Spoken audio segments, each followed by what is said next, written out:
What is up, everyone? It's Matt from Surf City TCG here, talking about what are, in my opinion, the top 20, approximately, might be a little bit more than that, cards from the up-and-coming Duskmourn House of Horrors expansion for EDH or Commander. So this is all my opinion. This is mainly going to be for EDH. I don't play other formats, so I'm not really familiar with what's good in there or not. So please feel free to skip over this if you're looking for content for other formats because I know almost nothing about them. But that being said, I'm going to get into it. If you haven't already, just quick note, please like and subscribe this video. Let me know if you're enjoying this content, and it encourages me to get it out there and make more of it. And last thing is join my Discord if you haven't already. It's up and coming. I'm brand new at this, so I really enjoy talking to everyone and getting feedback and learning from all of you and growing. So that being said, let's get into it. All right, so I'm going to start. This is roughly in order of what I think is starting with the least powerful, meaning around 20th position, and moving all the way up to at the end I'll be discussing the cards I think are the most powerful, but it's hard to pick an order. So I didn't. I know that's a cop out, but deal with it. So I'm going to start off with Overlord of the Mistmoors, and I did just pick a representative one or two of what I thought were the best in the cycles. So this is a cycle of cards, one for each color, and I do think the white one is actually, to be honest, I think the white one is pretty much the only good one, and it's not even really that good of the Overlord cycle. I'm very unimpressed with these cards in general. I think they could have been pushed a little bit more, to be honest. They feel pretty weak, given that they're supposed to be the standout, like, powerful entities from this set, and they're half of the cards that are getting the ultra premium fancy Japan fracture foil look. In fact, like, let's see, yeah, we can see what this one looks like. They look pretty sweet, but they are in Japanese only, and they're extremely rare. So if you get a collector booster box, I think, like, don't quote me on these numbers, but it's like one in every three collector booster boxes is going to have one of these. So very rare that you'll get one, and if you do, I'd be a little disappointed because these, like I said, they're not super great, but I do like the white ones. So let's go over what it does. This is Overlord of the Mistmoors. For 7 mana, 5 and 2 white, you get a 6/6 enchantment creature, Avatar Horror. It's got Impending 4, which we'll talk about in a moment. But what does it do? When it enters or attacks, you create 2/1 white insect creature tokens with flying. So it's a token maker. It makes more every time it attacks. And the thing that I didn't realize upon reading these cards for the first time, and I don't know if it was obvious to everyone else, but I thought it was pretty confusing, is that if you cast it for its impending cost, which is 4, it's not like suspend. So that's what I initially thought, and I think a lot of people might fall into the same trap. But suspend is like, and why this is different than suspend is this is an alternate casting cost. In fact, you can know that just by reading the first few words of the reminder text there that say, if you cast this spell for its impending cost, it enters with 4 time counters. So it sounds like suspend, right? But suspend is not an alternate casting cost. It's like a different ability that puts it in this kind of like layaway zone, right? Where after the 4th time counter is removed, you get to cast it at that point. But this is actually being cast right now. So first of all, if you have any cast triggers, those are going to happen. Second of all, you actually get this ETB right away because even though it's not entering as a creature, it is still entering. So when you cast the spell for its impending cost, it enters with 4 time counters, and it's just an enchantment that does nothing except removes one at every end step. But you get that ETB right away. So for 4 mana, if you pay the impending cost, you get this creature that you'll get like 4 turns later, essentially. That's a 6/6 that does this when it attacks, but you'll get the 2/1s insects with flying right away. So it's better than it looks for that reason. However, I still don't love it.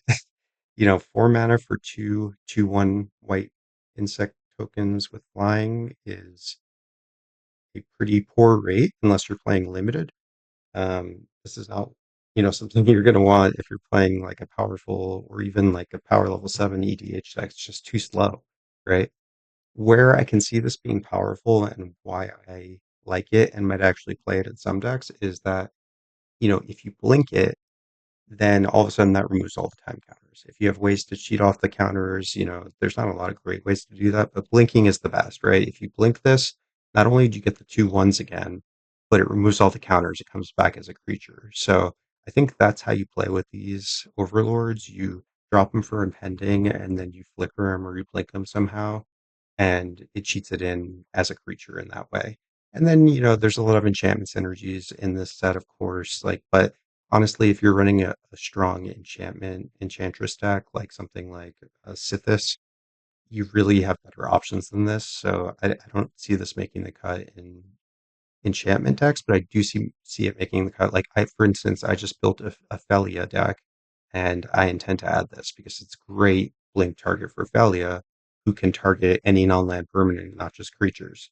So blinking this every single turn, like especially like after it attacked the following turn, is great.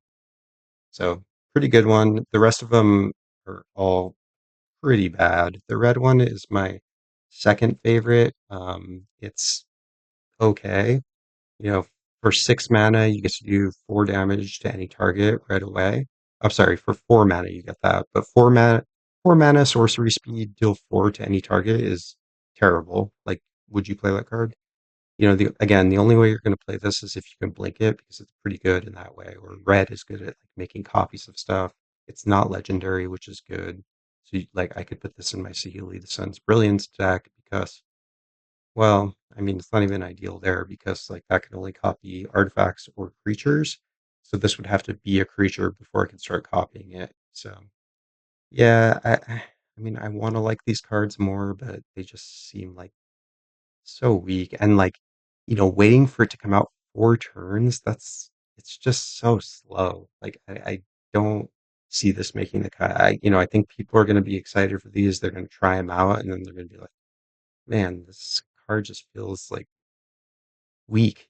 This feels like what would have been a chase rare 15 years ago, right? Like this set, this came out in like, you know, 2000, 2005 even, 2010 maybe. Like, wow, this card's powerful. And then it would have slowly been outclassed, like, well, maybe not even that slowly. So, yeah, a little disappointed with Wizards for not pushing these a little bit more because, if this was impending one, I probably still wouldn't play it. And that's just the God's honest truth for you. Like this for Mythic, like the the iconic Mythic of the set. Like I don't know. Anyway, let's move on. So the Enduring series, I actually really like all of these. Conversely, uh, my least favorite of the group is the green one. I feel like, and that I'm not going to go over all of them. I just want to talk roughly of what I think about them in order. I think the blue one is the best. The white one is also quite good. Let's start with the blue one first. So this is a 4 mana, 4/3 with flash that says whenever a creature you control deals combat damage to a player, draw a card. So right away we've got like a better version of what is it called? Reconnaissance mission. I'm trying to make me spell reconnaissance. Yeah. So this card, this is I mean, it doesn't have cycling, but like, there's a lot of variations of this card. There's Biden of Thassa, there's the Indomitable. Um, this Enduring one is also a creature, which is great. Like if you look at something like Curiosity Crafter, that's a really powerful card that makes very certain strategies very powerful and is really good in some decks. And this applies to all your creatures, not just tokens. Plus, it's got this text, which all the enduring enchantments do, that says when it dies, if it was a creature, return it as an enchantment instead, and it's not a creature. So really hard to remove. This is stuff. This is a creature you really want to exile. So save your Swords to Plowshares, your Paths to Exile, because this is something you want to exile. Otherwise, it comes back in a distant enchantment. And if you've ever played against like Miracle Lord of Bones, the um, Abzan deck that basically does this for all of your creatures, you know how powerful this effect is and like how sticky those enchantments end up being. Like, yeah, people play enchantment removal, but there are a lot of powerful enchantments running around a commander game that you just kind of have to remove. Like, do you ever, if you've got one piece of enchantment removal, are you removing this or you're removing someone's Smothering Tithe or their Rhystic Study or their Matter Reflection or their Mirari's Wake? The list goes on and on. So I think the real power of these enduring enchantments is that they're not quite the most powerful thing that probably is going on any given board state, meaning they're going to slide under the radar and like stick around. So play sack outlets. If you're not already playing sack outlets in your decks that are running these, it ups the power level of these even further. So cards like High Market, which can be played in any deck, right? That's just a colorless land that taps to sack a creature and gain you one life. But the real power is being able to, save your enduring curiosity that an opponent is trying to path to exile. And yeah, you don't get your basic land or you don't get your life gain if they're trying to swords it, but instead you get a enchantment enduring curiosity, and that's ultra powerful. And then sort of the next one, which I think is also really good. And like I said, these enduring ones are all great. I like all of them, but I think the blue and white ones are the best. This one triggers, this is just like a welcoming vampire or Tocacious Welcome, where it's a creature. It doesn't trigger on itself, unfortunately, because it says whenever one or more other creatures enter, and it's only once a turn. But this is 2/1 lifelink, which is great. It's fine at least. And it gives you this straw engine in white, which is honestly pretty decent at drawing cards now, but more is always better. And then returns this as an enchantment. So look out for these. I think you're going to see them all over the place. The red one's pretty decent. It's 4 mana. It gives creatures +2/+0 and haste when they enter. I just, I find in my red decks I have usually plenty of ways to give haste, and I don't know if I want a 4 mana one when I could be running something like Rising of the Day or Anger, which gives haste incidentally, just like when you play a wheel or when you play a Faithless Looting. So I like the blue and the white ones for those reasons, but I also think the black one is really good because it's just like Sanguine Bond, except it's 1 mana less, and it's a creature that turns into an enchantment later. So I think those three are the best, and then the green and the red ones are my least favorite, but I like all of them, to be fair. All right, let's get into the list now of just singular cards that I like. I'm not going to touch on the lands. There's that set of lands they call them verges that tap for it's at allied colors only, and they tap for 1 mana of either color if you control either basic land type.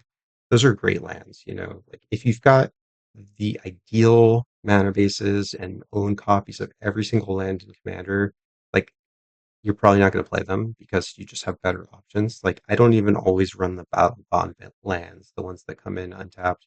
If you've got two or more opponents, not because I don't think they're powerful enough, but most of the time because I have so many other lands I want to put in decks. Like there's so many good lands that exist right now that I just don't find myself having room for lands that don't have basic land types, therefore cannot be found with fetch lands. So I know that's like majorly a first world problem to have, and if you don't have every single card in Magic like I practically do, then those new Verge lands are going to be great, and I would highly recommend picking them up. But let's get into the list of other cards that I like from the set, starting with generally what I think are the worst, starting with Curse Recording, and then moving on to, at the very end, what I think is closer to the best of the set. In general, I'd say like this set seems pretty medium powered. Um, Nothing amazing. Like I didn't think there were any like extremely powerful standout like ultra staples. I just didn't see anything that I felt like that for exactly, and I could be missing something, but feeling like this set is pretty medium in terms of power level, and then in terms of the like content and the theme, I'll talk a little bit about this, and I was chatting with some people in my Discord about this, but like I'm not a fan of horror in general that much. I'm not opposed to it, but like I'm not a super fan or anything. But do I think if the question comes to like, do I think is there a place in Magic for this sort of thing, and how do I feel about just like universes beyond stuff in general? I think Magic has always done this. Whether or not you've realized, Magic's always been this like amalgamation of different universes, different creatures, different worlds, like stuff that doesn't necessarily like seem like it goes together. And to me, there's nothing wrong with that. Like, it's not my favorite. I don't love the idea of seeing Marvel like superheroes on Magic cards later, but if it brings more people in, if it still has things that I love about Magic, which is like depth of strategy, great design, great art, impressive, like, and balanced and like innovative game mechanics. Those are the things I care about. So, do I care that they're like having these versions of The Ring and like whatever other horror movies? Like, no, I don't care. I think it's neat, and I think some people are going to like it, some people aren't. It's going to be polarizing, but like Magic is called The Gathering for a reason. It's like meant to represent a myriad of different personality types and interests. So I think just enjoy the parts that you enjoy and brush off the ones you don't. And before you know it, you'll find something you like. Because look what just happened. Look at this transition. We went from furry critters that are so cute and cuddly to death, decay, and dread and doom, and all the other great Halloween words that you love. So, curse recording, this is a fun one. I don't know how good it's going to be, honestly, but I think it's going to be better than it looks. So, it says it's a 4 mana artifact that kind of does nothing in a way. I mean, you can use it right away, but it's pretty hard to copy something immediately. Although there's a lot of great, like, cheap removal spells like Ghostfire Slice, I think, is one that would be great to combo with this. That's like basically the 4 mana lightning bolt that let me just put for you. Ghostfire Slice, if you're not familiar with it, this is a card that you should pick up several copies of. If anyone has any multicolored permanent, it costs 2 less, and then it's a 1 mana deal 4 to any target. And it's devoid, so if something's wearing a protection from red sword, like sort of fire and ice. This just blows right through it and really powerful for that reason. And then copying that with the curse recording seems excellent.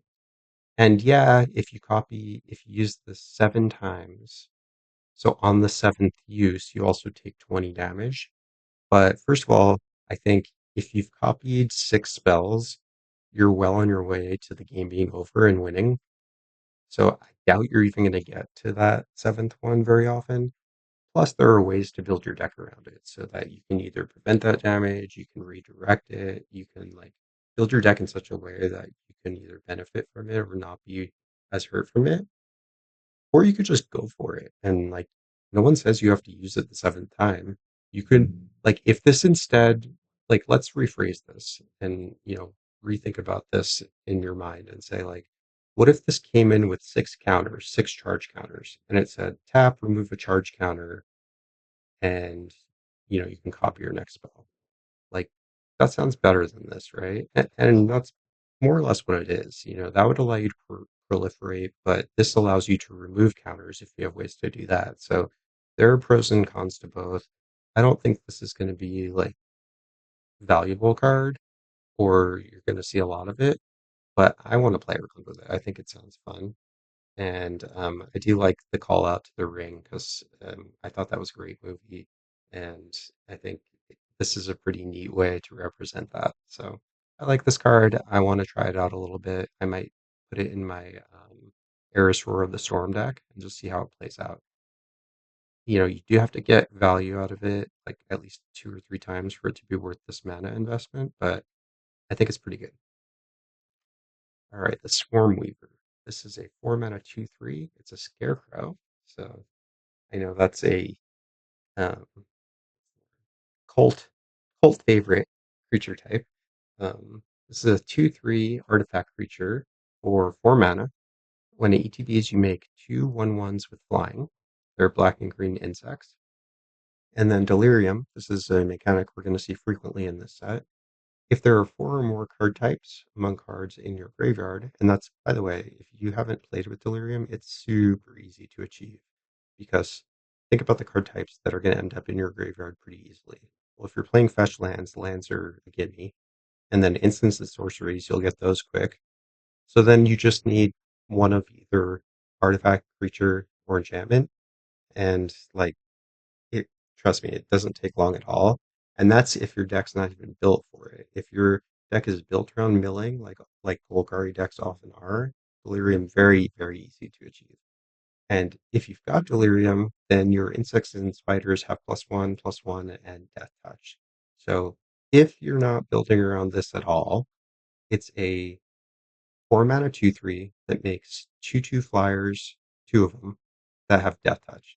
So compare this to something like Hornet Queen at 7 mana for a 4/4 that makes 4/1/1 flyers with Death Touch.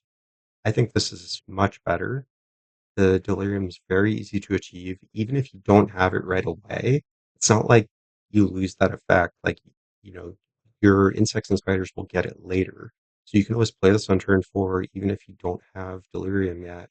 And then once you achieve Delirium, then your stuff all of a sudden gets +1 and Death Touch. So, like, opponents can't even really attack into your 1/1s because if you have anything that allows you to get Delirium instantly, which is not hard, then you can surprise them with the Death Touch blocker. And, you know, are you going to take that chance if you're on the other side of things?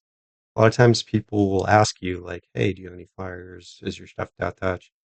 If you tell them, like, oh, I just have a 1/1 flyer, but, if I get 4 card types in my graveyard, it becomes a 2/2 flyer with Death Touch. And then they'll be like, okay, well, how many card types are in your graveyard? Like, I only have 2 right now. Don't worry about it. Are you going to attack into that? Seems like a very good card and also a fun commander. I think like they're adding more insect creature type support, so I wouldn't be surprised if this was a pretty strong commander. Just having a Death Touch flyer makes you feel invincible. Like if you've ever had a Baleful Strix in play, you know that just like you're indestructible. No one wants to send into a Baleful Strix ever. So look out for the Swarmweaver. I think this is going to be a good one. And I could see myself just throwing this in any random deck just as a really strong defensive card. Bottomless Pool and Locker Room. So this is a new card type called Room. And, I don't know, but I would not be surprised if we see more of this type of mechanic or this card type in the future. I think it's fun. I think it's a really interesting take on kicker, or you can almost look at these like a class card, like one of those ones that has level 1, 2, 3, except that you don't always have to start on the same level. So it's kind of like read ahead on Saga in a way. You get to choose which half you cast first. So in this case, Bottomless Pool is a 1 mana enchantment that when you unlock the store, meaning if you cast it for that half, you return up to 1 creature to its owner's hand. I'm a huge fan of bounce spells. I think they're criminally underplayed in Commander. More than half the time, they're like straight up removal. A 1 mana unsummon on someone's commander, it's so devastating. Like imagine you're playing a 5, 6 mana commander and it's just like something with indestructible, for example, and they're like, all right, 1 mana bounce it.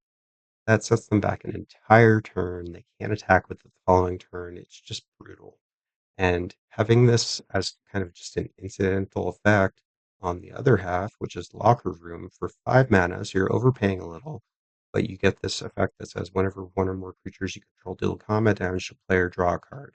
So this is much worse than Reconnaissance Mission or whatever that Enduring card Curiosity is that we talked about earlier, because it's whenever 1 or more creatures you control deal combat damage, and the other one is whenever a creature you control deals combat damage. So the difference is if I have 4/1/1s and I send them all at player A, if I have Enduring Curiosity, I draw 4 cards when those 4 hit.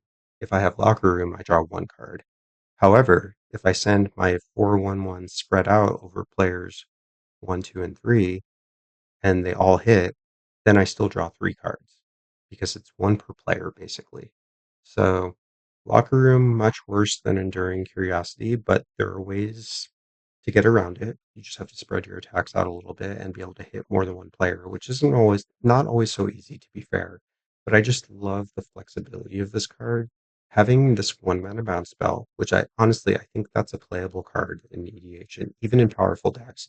If you haven't tried playing Chain of Vapor, it's an expensive card, so don't go out and buy one if you don't already have one. But Chain of Vapor is such a fun card for a lot of reasons because it can do some wacky stuff, but also just having a 1 mana bounce spell is so strong. I play Ottawara Soaring City in nearly every blue deck that I build, and let me tell you, nothing is more impactful than that card. Like every time I draw it, I feel like I can't lose because it doesn't like put a spell on the stack.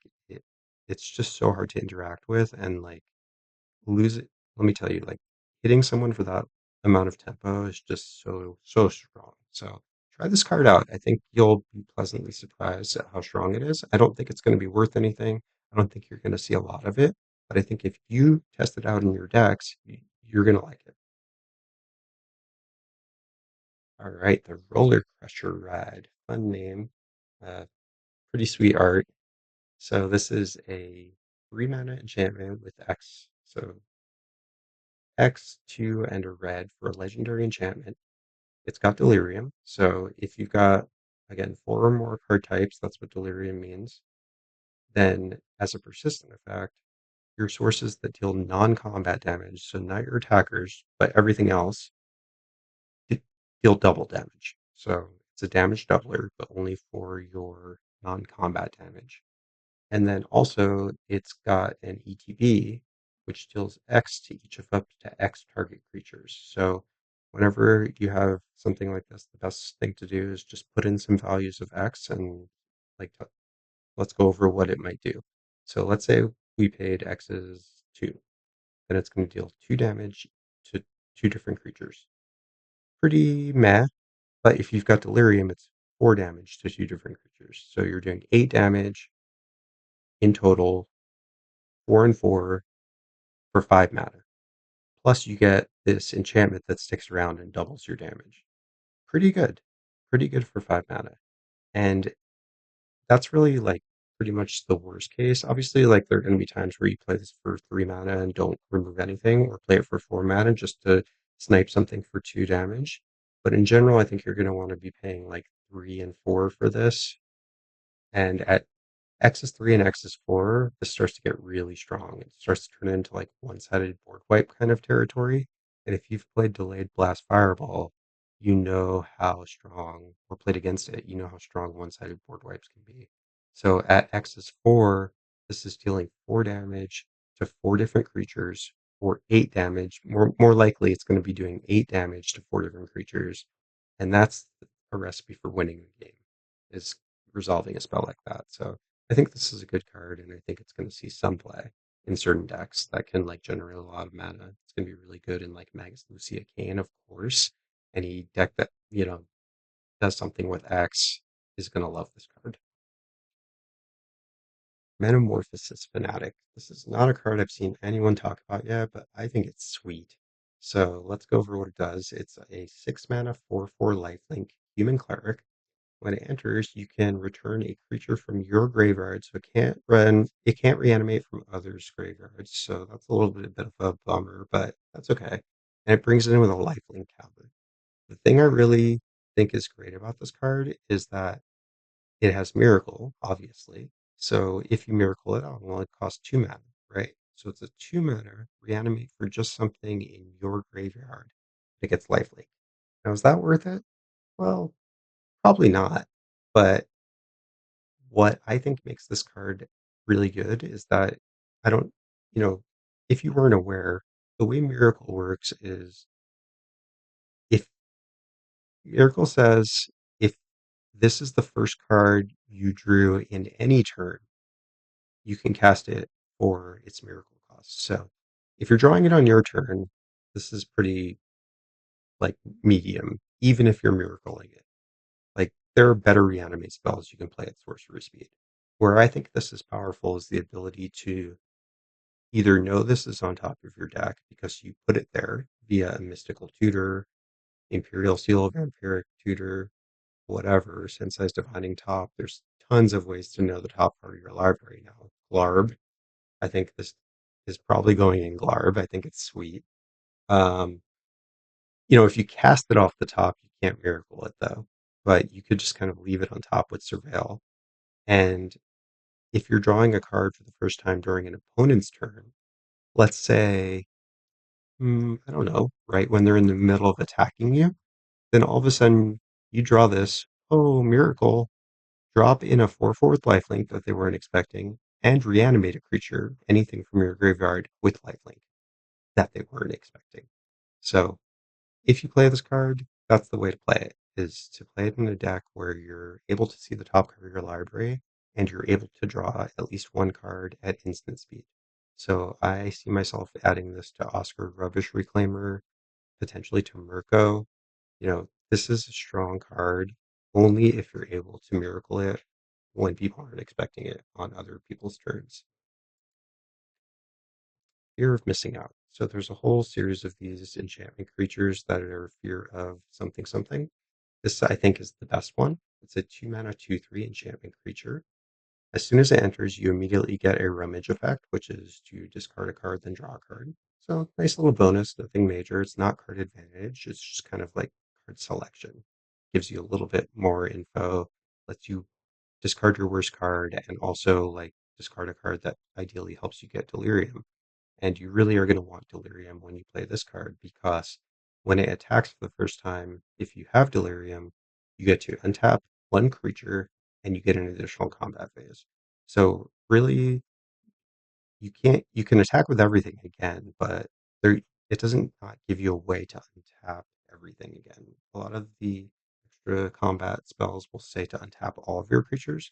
So this doesn't help you with that. But, if you've got vigilance, if your commander has vigilance, or if you're playing a card like Tarian's Soul Cleaver, which I love, and that gives vigilance, then this is going to be really good because you can attack with those creatures again since they never got tapped in the first place. If you're playing a deck that has ways to untap stuff, and that's a big theme in this set is whether creatures are tapped or untapped. So, look out for this card. I think it's going to be really, really potent in certain decks. And if opponent's creature has vigilance, then I would expect to see this card because it's really, really good in decks like that. And just very good in general. For only 2 mana, even if you only get the single combat on one creature, I think this is like to me, I would run this in any red deck that cares about attacking. It just seems good enough, even if you're not synergizing with it. Really good card. Spiked Corridor, Torture Pit, another room. This just seems like a very strong card that, both of these halves are. I would expect to pay this much mana for each of these halves. So to be able to have both in one, it's basically like you get a free card at any point. So Spike Corridor half is for 3 and a red at sorcery speed. You get 3/1/1 red devils that do 1 to anything when they die. That's just really good rate. Like, honestly, I would just play that in a lot of red decks. And then if you've got a commander that cares about dealing 1 damage specifically, so I'm looking at you like Obnix's Captive Kingpin or the new Valgavoth or like Gearson Starn, this just seems so good. For only 4 mana to get 3 of these guys, that's just really, really strong. Those 1/1 devils are very, very good. So don't underestimate them. And then if you unlock the torture pit, which is the other half, it just costs 8 mana to do that, but you can do it over 2 turns. So it's not like it's just 8 mana. You have to do them both at once, like, one of those split cards with fuse. You can do this half on one turn, half later, whenever you have time. So these room cards, I think, are going to be a lot better than they look.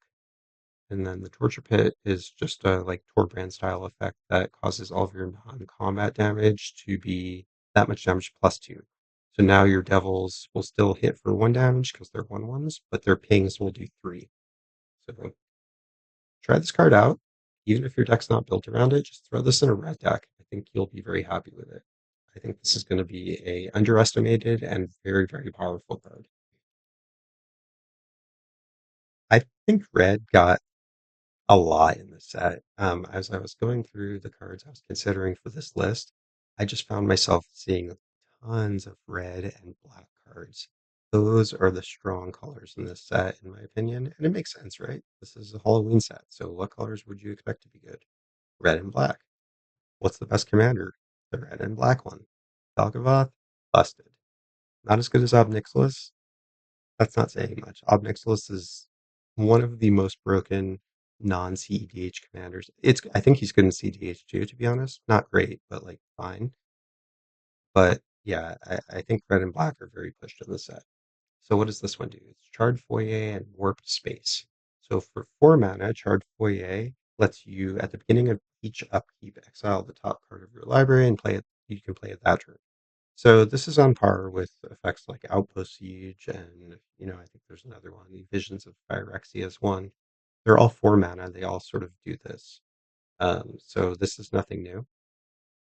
But the nice part about this card is the other half, which is Warped Space. So for 6 mana, it says once per turn you can pay 0 rather than the cost of any spell you choose to cast from exile. So, you know, this goes in Prosper, this goes in like any of the red decks that care about casting from exile, like Rocco, Street Chef, Loot, Kita, everything. There's lots of them now. So just put this in a value deck, like a battle cruisery type power level 6 deck. This is gonna really do some work for you. Nice card, fun card. I look forward to trying it out. Disorienting Choice. I wanted to put this higher because I love it so much, but I have to keep my biases in check. I'm a huge fan of cards like this, and this has Temp with Discovery vibes, and man, do I love that card. So, Disorienting Choice, same cost as Temp with Discovery, so 3 and a green for a sorcery, and says for each opponent, you choose an artifact or enchantment they control. Then they get a choice. So normally these Punisher type cards that give your opponents a choice are pretty bad, but this one's a really tough choice. So imagine that all 3 of your opponents have a Soul Ring, and you cast this on turn 4, and you're like, okay, I'm gonna just pick all 3 of your Soul Rings. Now, do you want to exile your Soul Ring, or would you rather give me a land that enters the battlefield tapped? I think in that situation, it's going to be rare for every opponent to be altruistic enough that they say, you know what, I'm gonna like exile my Soul Ring because I don't want to give you the land, right? So then in that scenario, you paid 4 mana to exile 3 Soul Rings. I think that's worth it. And if anyone gives you a land, then you exile 2 Soul Rings and got the land of your choice. So this feels like a pure whim in that way. Um, but I guess like you have to imagine whatever the worst case scenario would be for you. So if you assume that opponents are always going to give you the land, then you get 3 land for 4 mana, which is nuts. Obviously, you're not playing this in a deck that run. You shouldn't be playing this in a deck that doesn't run broken lands. So you're going to want to be playing Field of the Dead. You're going to want to be playing Cabal Coffers and Urborg, or Ichthos, or Three Tree City, or lands that just like are so powerful that it makes it worth playing this card. But when you do, this is going to be a really good one. And I love the fact that I can target the One Ring, because who is going to let their One Ring get exiled versus giving you a land? No. And then if that person said no, then the others are going to want to say no too, because like, okay, why do you get to keep your One Ring and I have to exile my Soul Ring? Like, you know, this is going to be a card that starts a lot of fights in a game, but you're going to be on the other side of it, so have fun. Reluctant Role Model. Look at this guy. 2 mana, 2/2, Human Survivor. Beginning of your second main phase, if Reluctant Role Model is tapped, put your choice of a flying, lifelink, or +1 counter on it. So that alone is just whatever. Ability, it sounds like a limited ability. Like, honestly, like, if it didn't have that at all, I still would have put this card on the list because what it also says is whenever a reluctant role model or another creature you control dies, if it had any counters on it, put those counters on up to one other target creature. So this is kind of like the Ozolith, except on a creature that also gets its own counters just incidentally. So, if you end up putting either a flying lifelink or +1 counter on him, and I think what you're going to want to do is put flying on him first, so then you can get through more easily to get the other two counters. And then when he dies, he gives all of his counters to someone else.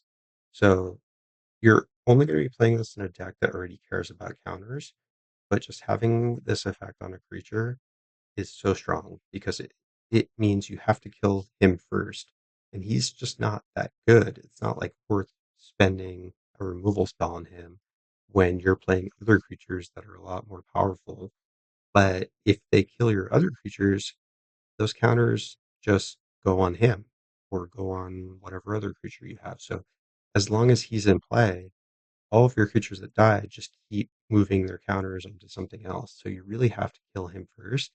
So the fact that he's not that good is actually good for you because like no one wants to waste a removal spell on him. So I think this is going to be a really important and powerful role player in counter strategies. Gleeful Arsonist is a 3 mana 1/2 human wizard. She says, whenever an opponent casts a non-creature spell, she'll deal damage equal to her power to that player. So it's just a 1/2, right? So anytime they play a non-creature spell, she's going to zap them for 1. Well, that's initially, but she's got Undying, meaning if she dies, she comes back with a +1 counter on her. So then all of a sudden she's zapping opponents for 2 every time they play a non-creature spell. Okay, that's pretty fine, but still, like, nothing to write home about, right? Well, then you think, like, well, am I playing this in a +1 counter deck? Am I playing this with Reluctant Role Model, the card we just went over? Am I playing it in an equipment deck, Boros equipment deck? Can you imagine Gleeful Arsonist wearing a Black Blade Reforged, and you've got 5 land in play, and then you got 6 land in play? All of a sudden, this is 7 power, and anytime an opponent casts a non-creature spell, they're taking 7? Now it's starting to sound like Rurik Thar Unbowed. This card is going to slide under the radar, and then you're going to run into it one game, and you're going to be crying your way to death. Good card. Really like it. I think it's something you should test out, especially in decks that are running equipment, running +1 counter synergies. Anything that's buffing your creatures is going to make this card formidable, to say the least. All right, Funeral Room and Awakening Hall. Funeral Room is a 3 mana enchantment that says whenever a creature you control dies, each opponent loses 1 and you gain 1. So just like Bastion of Remembrance, except you don't get a 1/1 die when it enters. But for giving up that 1/1 that you would get with Bastion of Remembrance, and by the way, like I don't think I would necessarily cut Bastion for this card. I would just play both because they're both really, really good. Having these on enchantments is just like people don't play enchantment removal enough. And like if someone does have it, like I said earlier, chances are like there's going to be another enchantment that is a higher priority. And it's rare to see enchantment sweepers. Obviously, Farewell is quite popular and Austere Command sees a little bit of play, but like in general, enchantments tend to stick around in, I would say, most games. So that 3 mana effect is pretty on par with Bastion. And then for 8 mana, you get this Rise of the Dark Realms style of effect. It doesn't only affect your graveyard, where Rise hits all graveyards, but it's 1 mana less. And just having it as an incidental, like where, it's inevitability. It's like you're playing this for the 3 mana side, you're not playing it for the 8 mana side. That 8 mana effect is not good enough by itself. But when you tack it on to an enchantment that you're playing anyway in an aristocrat stack, this turns into a super powerful like inevitability piece that just sits there and people either forget about it or they're freaking out about it the whole game and it's warping everything they do and like just fucking with their head. So I think this is going to be a really strong card that people can't deal with very effectively. And yeah, I mean, like the other nice thing that I haven't really talked about or honestly even thought about with these room cards is that they only get one chance to counter it. And that's when you may cast either half the Dueling Locks as a sorcery. Yeah, so when you unlock the other half, that's not a spell in the stack. That's just a like it's a I mean, I wonder if it's considered an activate ability. I don't, if you know, like let me know in the comments, but I think once this is in play, so you cast the like smaller half and then it's in play, they can't counter it anymore. So they can obviously destroy it in response to you unlocking the Awakening Hall, and that'd be really bad for you. But like honestly, any destruction on an 8 mana enchantment is going to be bad for you. So I think these room cards are going to be really strong. Altanak, the Thrice-Called. This is an uncommon. I think this card is so cool. There's another card in the. Oh, yeah, this one. Say its name. This is for other formats because it does require you to have like more cards of these. So, like, you could look into this if you want, but I'm not listing this here because of its synergy with Say its name. But I just think this card is so sweet. So, the way to read this card is not as a 7 mana creature. It's to read this as a 2 mana sorcery that can't be countered because it's not a spell. It says 2 mana, discard this. Return target land from your graveyard to the battlefield tapped. So you're only going to be playing this in powerful decks that have a lot of fetch lands. See my Clarb Calamity's Augur deck, for which I'm jamming this hard. Maybe. I don't know. It's so hard to make room in that deck. But like 2 mana, just get a land into play. It's almost like a Farseek, right? You have to have a land in your graveyard for it to work. But I think, Restore is a really strong card that should see more play, to be honest. Um, but yeah, 2 mana, discard it, get a land from your graveyard to the battlefield into play tap. So that's a good rate as long as you have a land to target. And then you're going to be wanting to play this in decks that have ways to reanimate it. So you've got a way to get it right into the graveyard if you've drawn it, which is really good. And then it's a 7 mana 9/9 with trample. Talk about push. Talk about power creep. 7 mana 9/9 with trample at uncommon. That says whenever it's targeted, you draw a card. So if opponent removes it, you draw a card. If they use an activated ability on it, you draw a card. I just think this card is so neat. I really like its flexibility. I love that it's good in reanimator decks. I love that it's good in land decks. And it's just a 7 mana 9/9 later if you can reanimate it or if you draw it late game and you just don't need the land. It's This card seems great to me and I love that they put it at uncommon. I think it's going to be a limited bomb to say the least. Giggling Skitterspike, possibly my favorite card of the set. Love the art. It's so creepy, so cool, and such a powerful card. 4 mana 1/1 indestructible. Whenever it attacks, blocks, or becomes the target of a spell, it deals damage equal to its power to each opponent. So it starts off as a 1/1, but this feels very much like the red creature we looked at earlier, the Arsonist.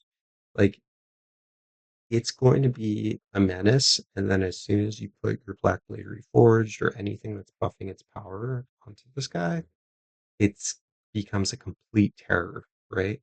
If you monstrosity this for only 5 mana, you're putting 5+1 counters on it, and then it's a 6/6 that does 6 to everyone when it attacks. It's indestructible, and if they try to remove it, it does 6 damage to everyone again. I think you're going to see so much of this card. I think it's so good. It's colorless. It can go in any deck. I love it. You're going to see this card all over the place. It's going to be a complete menace to deal with, and you're going to be sick of it before you know it. That's my prediction. Love it. Cynical Loner, another ultra powerful uncommon. Love to see it. 2 mana for a 3/1 human survivor.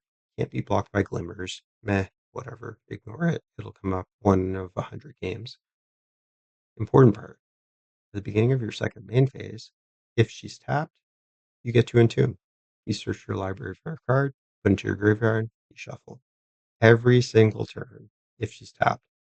If you have ways to tap her, looking at you, Springleaf Drum.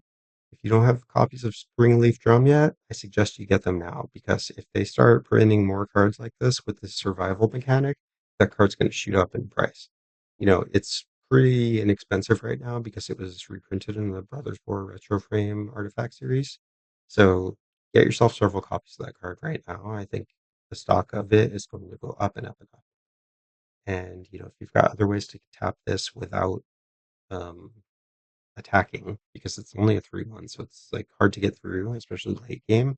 But if you're playing Convoke, if you're playing like Prismatic Omen or the green enduring card, like lets you tap your creatures for mana, all that stuff's going to be really good synergy with Cynical Loner, and then any graveyard deck's going to love it because you're just entombing it, entombing every single turn for 2 mana. Like, sign me up. Good card. Redress Fate. 8 mana, return all artifacts and enchantments from your graveyard to the battlefield. So there's a 7 mana card that does the same thing. It's called Brilliant Restoration, but it's triple white, so a little bit harder to cast. Pretty on par with that. But this says Miracle for 4 mana. Again, see my previous comments about miracling on opponent's turn as well. If you know this is on top and you can draw it on an opponent's turn, then you can cast it. Doesn't matter if it's sorcery. Miracle states that it's the first card you drew on a turn. When you draw it, you can cast it. So it breaks timing. And I think this card is, if this doesn't see reprints, it's going to end up being a $10+ card because this is better than Replenish. And Replenish is a reserveless card. It's like $75. It gets back only enchantments. It's a 4-mana sorcery.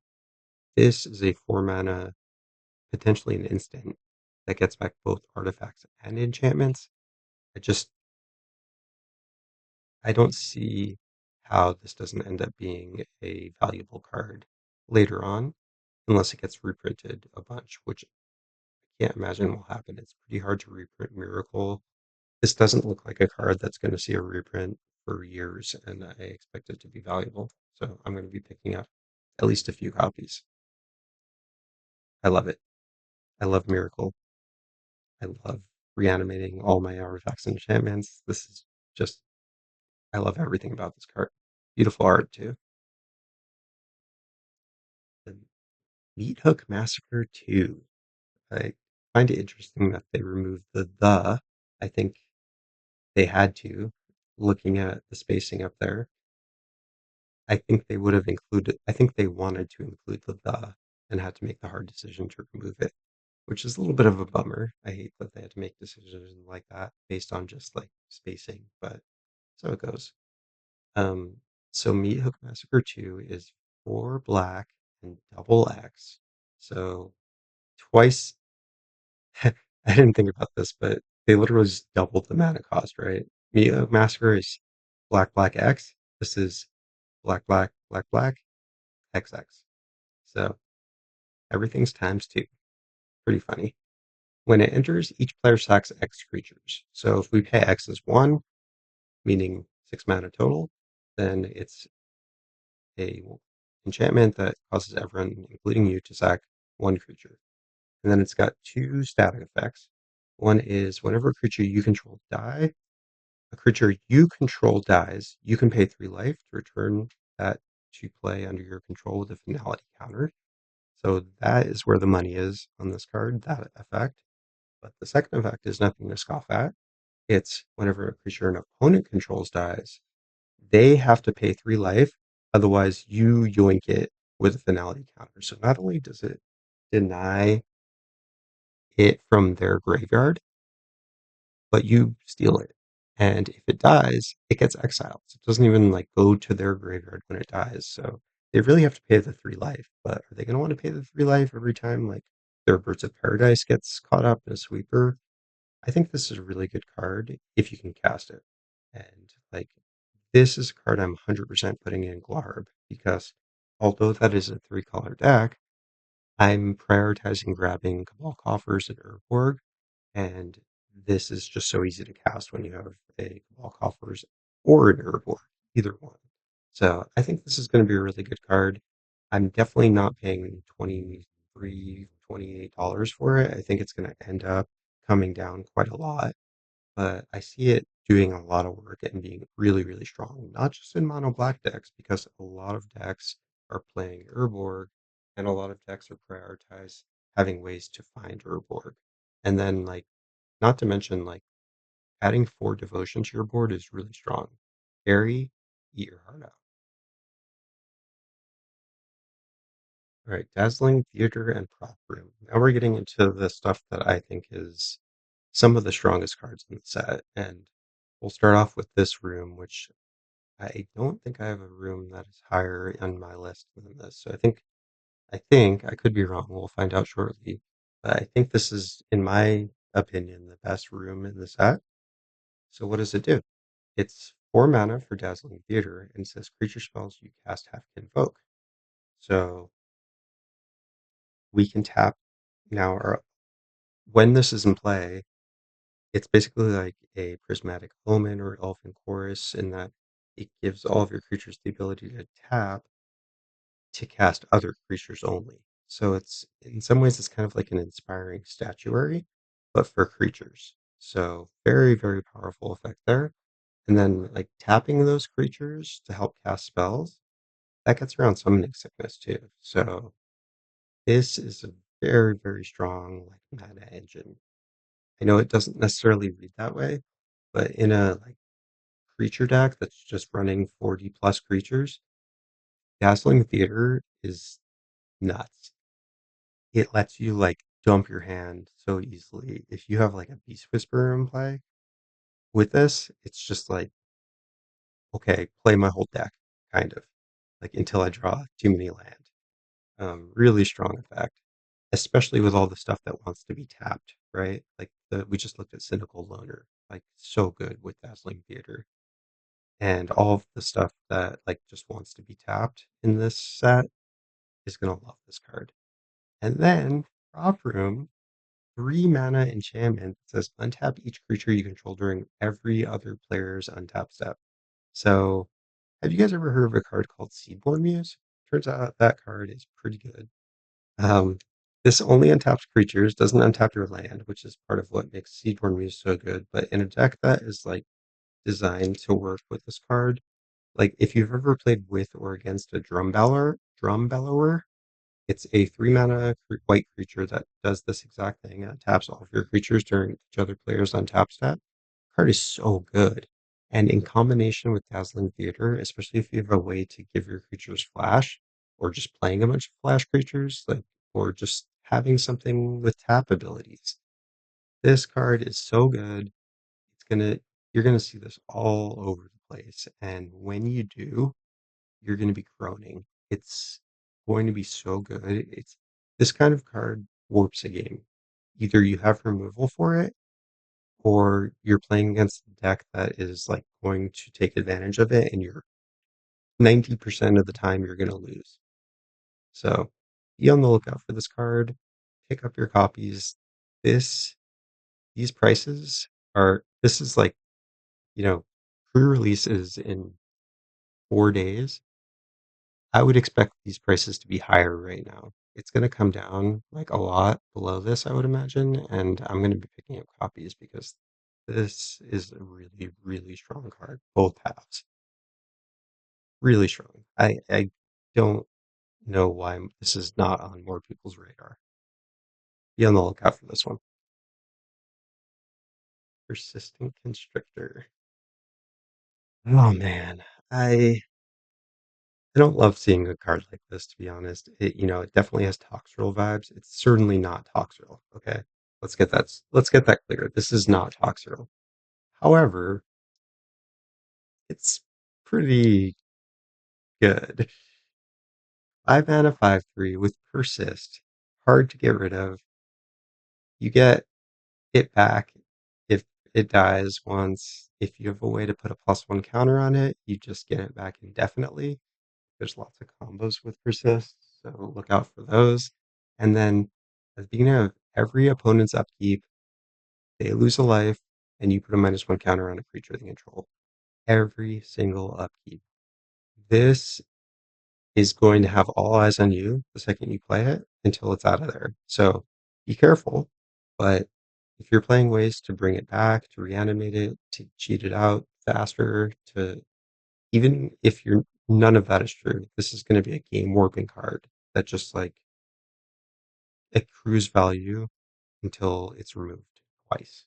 So play sack outlets. So if they try to exile it, you just sack it and then you get it back. And this card will do some work. I don't know how much more there is to say. This is just going to be an ultra powerful card that like demands an answer or you're going to win because like how it's so hard to slog through this. Demonic Counsel. So I don't know if you've heard, but cards with the word demonic in them tend to be quite popular. Um, this is a not that far off from the demonic tutor. 2 mana, sorcery, search for a demon, reveal it, put it into your hand, then shuffle. If you don't have delirium, is that good? Should you play it if you don't have a target for it? If you don't have delirium, I don't think so.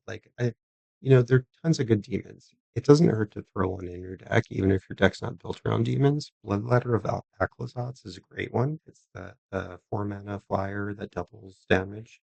That's a good one.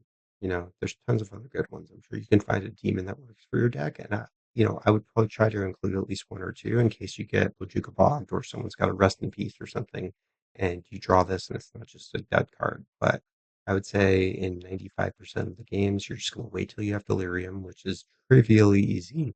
They're not going to know you have this card, so it's not like they're going to be trying to remove your graveyard to prevent you from casting it.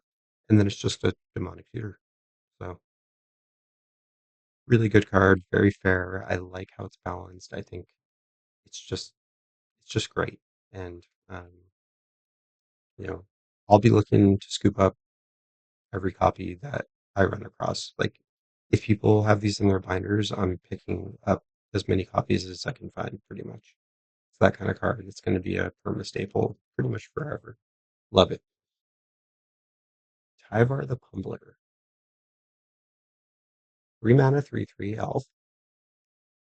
Tap and untap creature you control to give him indestructible, but he gets tapped. So love that.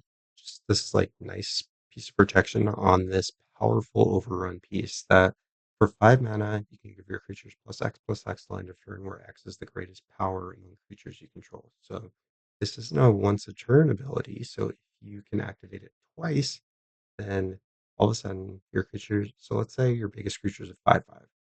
You pay 5. All of your board gets +5/+5. And then if you have 5 mana to spend again, and I know that's a tall ask, but if you do, then all of a sudden your biggest creature is no longer a 5/5, it's now a 10/10. So it really, for 10 mana, it says 4x to your board, right? Not just 2x, because it's times 2 times 2, 2 to the second. And God forbid you have 15 mana. This is just mad blowout. The only problem is it doesn't give trample. So compare this to something like Craterhoof Behemoth. It's worse. 100% worse than Craterhoof. But, you know, God forbid they print a card better than Craterhoof. We don't need that. So what I would instead do is like compare this to something like Pathbreaker Ibex. So let's compare this side by side with the Ibex. So Ibex is 1 mana more, or well, we're talking about the activation, right? So this is 5 to activate. The Ibex is sneak peek. The Ibex is 6 mana, and it doesn't trigger right away unless you have haste. So if you have haste, Ibex is better. I'm just gonna straight up say that. Like it gives trample it triggers right away. Whereas, like, if you draw and drop Tyvar, it costs 8 mana, right? Because 3 to cast him and then 5 to activate. Or you could drop him ahead of time. They have a hard time removing him. They need an exile effect because you can just make him indestructible if you need. So the threat of activating that is usually will prevent people from even attempting it. So Tyvar's really good. I don't know if I'd run it over Pathbreaker or Ibex, but it has different strengths, right? Because you can run it out early, you can protect it, and it can be activated more than once. So if you've already got ways to give your stuff trampled, then it's really good because it could be used twice. So, you're going to see a lot of this card. Whether it's better than other options is I'm on the fence about, but I think it's a strong card that's going to see some play. So definitely one of the best cards of the set. Speaking of one of the best cards of the set, this uncommon, wow, 2 mana 1/3 Arabella Abandoned Doll. This is a artifact creature toy, 2 mana 1/3. So not super impressive stats, thank God. If they made this a 2/3 or even a like 1/4, it would be so broken. I think it already is. Whenever it attacks, deals X damage to each opponent, you gain X life, or X is the number of creatures you control with power 2 or less. So, like any Boros deck that's just playing swarms of creatures, goblins, gremlins, toys, there's that room that people are liking, the doll room that like makes a 1/1 every time you attack with a non-toy. I don't think that room's that good, to be honest. Like the pump effect is fine, but like white's got tons of good like alpha strike effects. So I didn't put it on my list, but Arabella is gonna work really well in any of those decks, any token making deck. This is just gonna be a really strong finisher that you can just play as a cheap creature that triggers all your other stuff. If you've ever played against Mishra, the Meld commander, you'll know how strong an effect like this can be. And throw this in Ishin, and you know, if you've got haste and you're playing Ishin, Arabelle just wins you the game practically. This card is so good. So, so good. Watch out. And she's creepy. Screaming Nemesis. This is a crazy one. 3 mana 3/3 for with haste. So good stats already. Whenever it's dealt damage, it deals that much damage to any other target. So not just players, but you probably want to hit players. Because if a player is hit, they can't gain life for the rest of the game. This is the kind of card that's just going to instantly, completely shut down someone's deck. And they're going to be so salty. But like any deck that cares about life gain, they just have to like be so prepared for this. Like you have to be like if I was playing a life gain deck and I suspected someone might have this, like they're playing a monocolored like red deck with a mono red commander from Duskmourn, I'd be like, I'm just holding my swords to plowshares up the rest of the game. And even then they might have a way to just like zap it instant speed and then just ding, hit you for one. Oh, it's only 1 damage, but guess what? Your entire deck's turned off. And then, like, God forbid you have something like a blasphemous act. It's just like, okay, like, kill me for 13, and oh, by the way, you also can't gain life the rest of the game. So, there are going to be plenty of games where this is just whatever, and it's still good, right? It's still decent. If it trades with something, you get to zap something for 3. That's great. It can hit creatures, and you're going to want to do that a lot of the time. Like, don't get too tunnel visioned on like, oh, I'm going to make it so some player can't gain life the rest of the game because like that kind of effect doesn't bother a lot of decks. So don't tunnel vision on that when you could instead remove a creature that would potentially like if it stuck around is going to cause you to lose the game. For example, like someone's got a bloom tender out, like and you have the option to either destroy the bloom tender or deal 5 to someone and make it so they can't gain life the rest of the game. I'd say destroying the bloom tender is going to be the right decision most of the time. But the fact that you have the option to turn off someone's life gain is just going to shut down a lot of decks. And I think this card is going to see a ton of play. I think it's really, really good. And if you're building around it, or if your deck's designed to work with it or reanimate it, it's just going to be like even more potent. So strong and powerful card that we're going to see a lot of.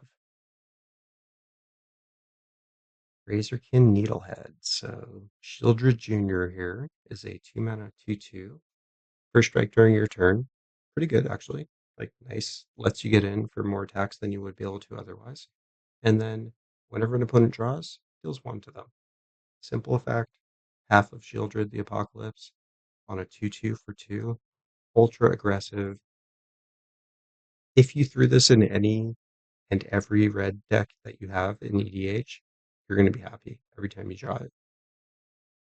I think this card is going to be by far one of the most, if not the most played card of the set, and for good reason. Oops, we saw that. Abhorrent Oculus. So this eye is a 5/5 for 3. Pretty good. But as an additional cost to cast it, you have to exile 6 cards from your graveyard. So not optional. You must exile 6 cards from your graveyard in order to cast it. That doesn't mean you can't cheat it out or reanimate it or manifest dread it or whatever. This is only if you're casting it. But not that difficult, right? To get 6 cards in your graveyard. And then you get a 5/5 flying for 3, which is great. That also makes you a 2/2 on every single player's turn, every single opponent's turn. So you get to manifest dread. And manifest dread is look at your top 2 cards, put 1 into your graveyard, and put 1 face down as a 2/2 creature that you can flip for any time at instant speed if it's a creature. So you could pay its mana cost to flip it, otherwise it's just a 2/2. This card's going to be phenomenal in decks that care about the graveyard, that are incidentally milling themselves or others. Like, what was the face commander from Fallout? Mothman will love this card absolutely because it's just like a 5/5 for 3 that's easy to cast and makes you a 2/2 on 3 out of the 4 turns. So this is just a army in a can type card that can win the game by itself, and I love it. I'm here for this card. I think it's going to see a ton of play. I really, really like it, and I plan to jam it in a lot of decks. Not the least of which are like Eros, Roar the Storm's going to love this card. Doesn't really need an army in a can card, so maybe I won't run it. But like, I just think this card's excellent, and it deserves to find a place in a lot of decks. All right, on to what I think are my 2 favorite cards of the set. So, drum roll. This is number 2 and or number 1.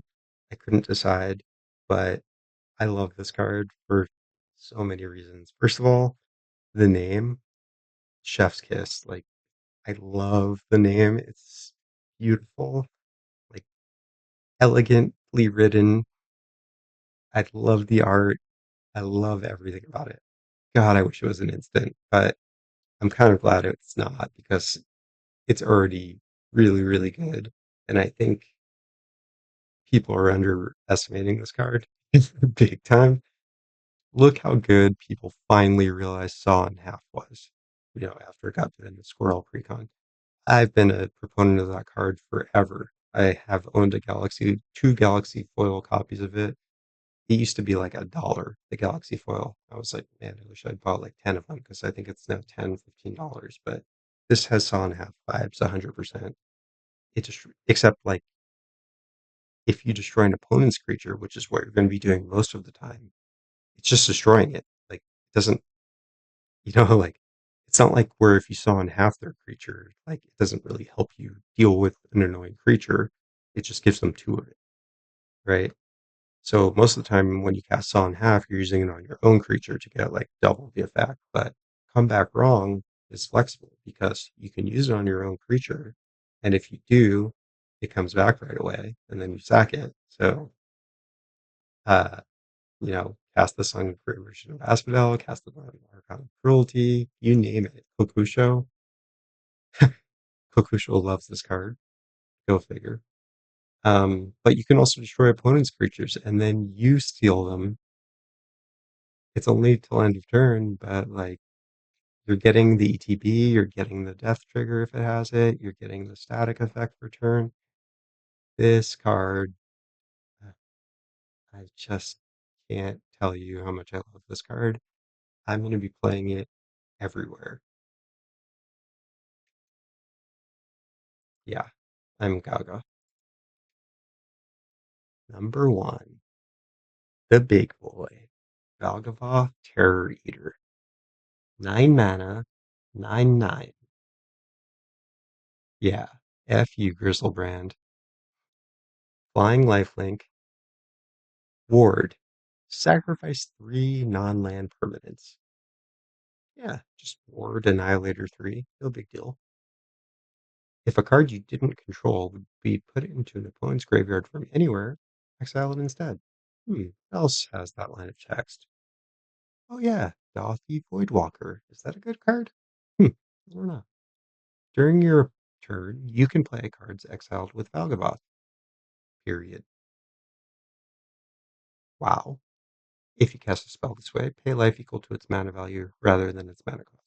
So it's a Dothy Voidwalker that you don't have to tap and sack, but you do have to pay life for those spells rather than um, the mana cost, which is both good and bad. It's kind of like a Bolsa Citadel, but mixed with Dothy Voidwalker. But it's also a 9/9 flying with lifelink and Ward Annihilator 3. So is this better to reanimate than Villas Broker of Blood? Well, given that Villas plus reanimate is an Uber combo that draws you 8 cards, look it up if you don't believe me.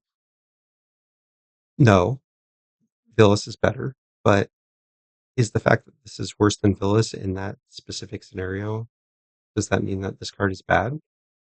Absolutely not. Like, this card is nuts.